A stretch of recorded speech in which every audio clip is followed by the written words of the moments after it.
we're really here to talk about is the how. Okay, so how exactly do we create this world-shattering, if you will, innovation? Now, I want to tell you a quick story. We'll go back a little more than a year. In fact, the date, I'm curious to know if any of you know what happened on this momentous date. It was February 3rd, 2008. Anyone remember what happened February 3rd, 2008? Super Bowl. I heard it over here. It was the date of the Super Bowl. And the reason that this date was so momentous is that what my colleagues John King and Haley Fisher-Wright and I noticed as we began to debrief various Super Bowl parties is that it seemed to us that across the United States, if you will, tribal councils had convened. And they had discussed things of great national importance, like, do we like the Budweiser commercial? And do we like the nachos and who's going to win? But they also talked about which candidate they were going to support. And if you go back in time to February 3rd, it looked like Hillary Clinton was going to get the Democratic nomination, and there were even some polls that were saying she was going to go all the way. But when we talked to people, it appeared that a funnel effect had happened in these tribes all across the United States. Now, what's a tribe? Tribe is a group of about 20, so kind of more than a team, 20 to about 150 people. And it's within these tribes that all of our work gets done. But not just work, it's within these tribes that societies get built, that important things happen. And so as we surveyed the, if you will, representatives from various tribal councils that met, also known as Super Bowl parties, we sent the following email off to 40 newspaper editors the following day, February 4th. We posted it on our website. This was before Super Tuesday. We said the tribes that we're in are saying it's going to be Obama. Now, the reason we knew that was because we spent the previous 10 years studying tribes, studying these naturally occurring groups. All of you are members of tribes. In walking around at the break, many of you had met members of your tribe, and you were talking to them. And many of you were doing what great, if you will, tribal leaders do, which is to find someone who's a member of a tribe and to find someone else who's another member of a different tribe and make introductions. That's, in fact, what great tribal leaders do. So, here's the bottom line. If you focus in on a group like this happens to be a USC game, and you were to zoom in with one of those super satellite cameras and do magnification factors so that you could see individual people, you would in fact see not a single crowd, just like there's not a single crowd here, but you would see these tribes that are then coming together, and from a distance, it appears that it's a single group. And so people form tribes. They always have, they always will. Just as fish swim and birds fly, people form tribes. It's just what we do. But here's the rub. Not all tribes are the same. And what makes the difference is the culture. Now here's the net out of this. You're all a member of tribes. If you can find a way to take the tribes that you're in and nudge them forward along these tribal stages to what we call stage 5, which is the top of the mountain. But we're going to start with what we call stage 1. Now, this is the lowest of the stages. You don't want this, okay? This is a bit of a difficult image to put up on the screen, but it's one that I think we need to learn from. Stage 1 produces people who do horrible things. This is the kid who shot up Virginia Tech. Stage 1 is a group where people systematically sever relationships from functional tribes and then pool together with people who think like they do. Stage 1 is literally the culture of gangs, and it is the culture of prisons. Now again, we don't often deal with stage 1, and I want to make the point that as members of society, we need to. It's not enough to simply write people off. But let's move on to stage 2. Now, stage 1, you'll notice, says, in effect, life sucks. So, in this other book that Z mentioned that just came out called The 3 Laws of Performance, my colleague Steve Zaffron and I argue that as people see the world, so they behave.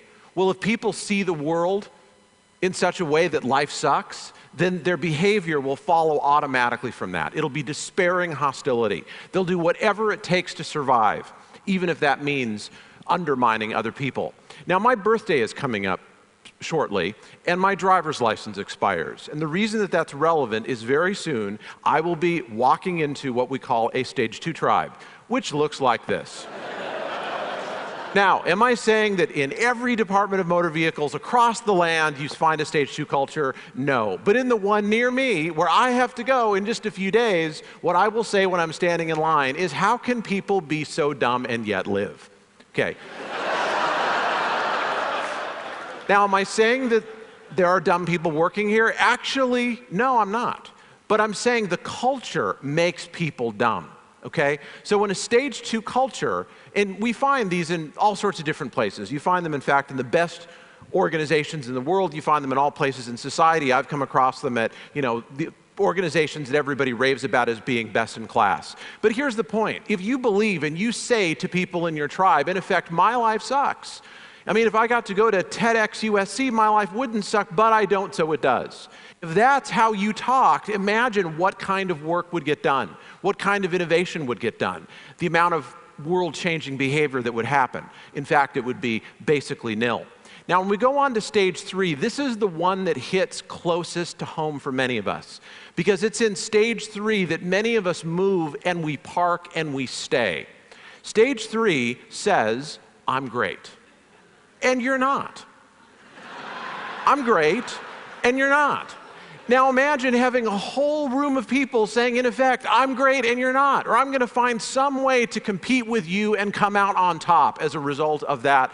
A whole group of people communicating that way, talking that way. I know this sounds like a joke, 3 doctors walk in a bar, but in this case, 3 doctors walk in an elevator, happen to be in the elevator collecting data for this book, and one doctor said to the others, did you see my article in the New England Journal of Medicine?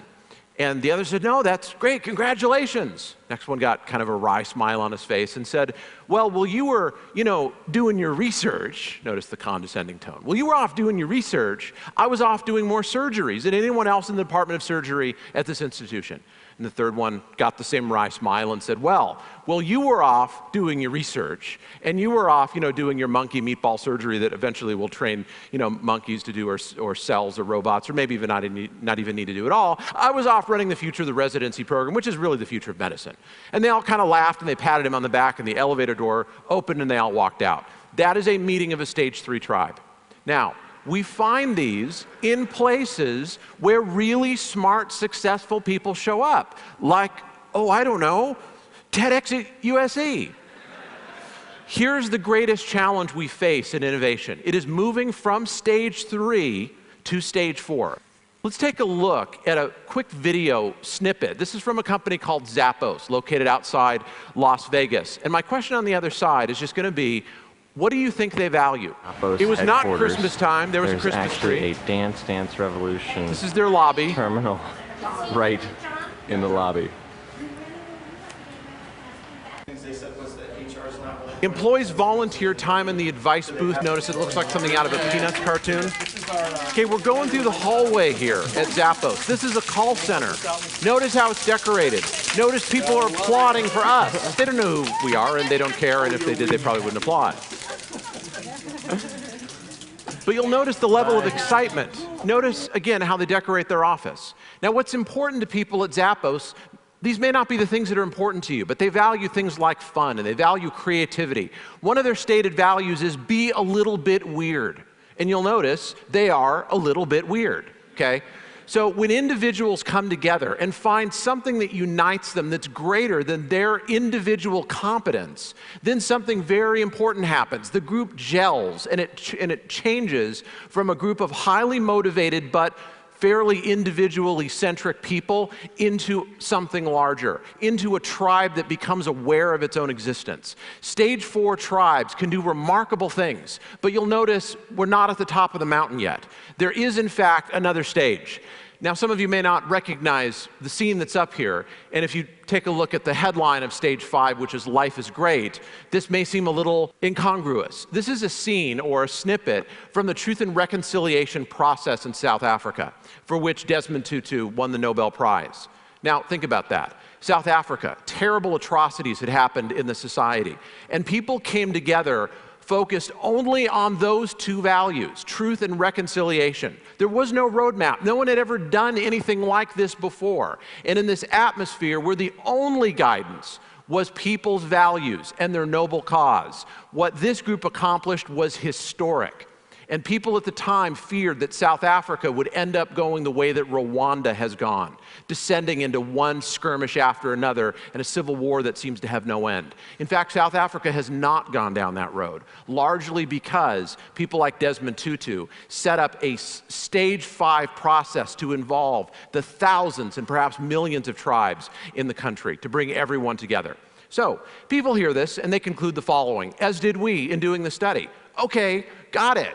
I don't want to talk stage 1. That's like, life sucks. Who wants to talk that way? I don't want to talk like they do with the particular DMV that's close to where Dave lives. I really don't want to just say I'm great because that kind of sounds narcissistic and then I won't have any friends. Saying we're great, that sounds pretty good, but I should really talk stage 5, right? Life is great. Well, in fact, there are 3 somewhat counterintuitive findings that come out of all this. The first one, if you look at the Declaration of Independence and actually read it, the phrase that sticks in many of our minds is things about inalienable rights. I mean, that's stage 5, right? Life is great, oriented only by our values, no other guidance. In fact, most of the document is written at stage 2. My life sucks because I live under a tyrant, also known as King George. We're great. Who's not great? England. Sorry. Well, what about other great leaders? What about Gandhi? What about Martin Luther King? I mean, surely these were people who just preached life is great, right? Just one little bit of happiness and joy after another. In fact, Martin Luther King's most famous line was at stage 3. He didn't say, we have a dream. He said, I have a dream. Why did he do that? Because most people are not at stage 5. 2% are at stage 1. About 25% are at stage 2, saying in effect, my life sucks.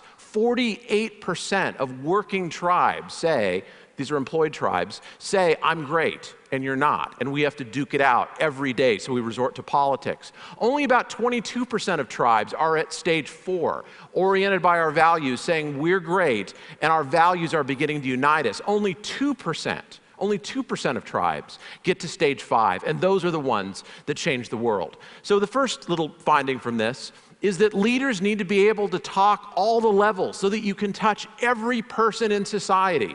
But you don't leave them where you found them, okay? Tribes can only hear one level above and below where they are. So we have to have the ability to talk all the levels to go to where they are. And then leaders nudge people within their tribes to the next level. I'd like to show you some examples of this. One of the people we interviewed was Frank Jordan, former mayor of San Francisco. Before that, he was chief of police in San Francisco. And he grew up essentially in stage 1. And you know what changed his life? It was walking into one of these, a boys and girls club. Now, here's what happened to this person who eventually became mayor of San Francisco. He went from being alive and passionate at stage 1, remember, life sucks, despairing hostility, I will do whatever it takes to survive, to walking into a boys and girls club, folding his arms, sitting down in a chair and saying, wow, my life really sucks. I don't know anybody. I mean, if I was into boxing like they were, then my life wouldn't suck, but I don't, so it does. So I'm going to sit here in my chair and not do anything. In fact, that's progress. We move people from stage 1 to stage 2 by getting them in a new tribe and then over time, getting them connected. So what about moving from stage 3 to stage 4? I want to argue that we are doing that right here. TED represents a set of values. And as we unite around these values, something really interesting begins to emerge. If you want this experience to live on as something historic, then at the reception tonight, I'd like to encourage you to do something beyond what people normally do and call networking, which is not just to meet new people and extend your reach and extend your influence, but instead find someone you don't know and find someone else you don't know and introduce them.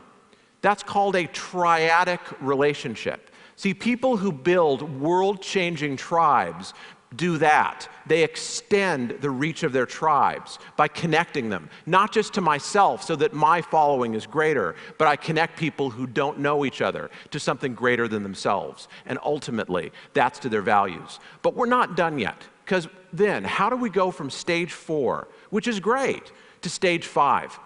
The story that I like to end with is this. It comes out of a place called the Gallup organization. You know, they do polls, right? So at stage 4, we're great. Who's not great? Pretty much everybody else who does polls. Okay, if Gallup releases a poll on the same day that NBC releases a poll, people pay attention to the Gallup poll. Okay, we understand that. So they were bored. They wanted to change the world. So here was the question someone asked. How could we, instead of just polling, what Asia thinks or what the United States thinks or who thinks what about Obama versus McCain or something like that, what does the entire world think? And they found a way to do the first ever world poll.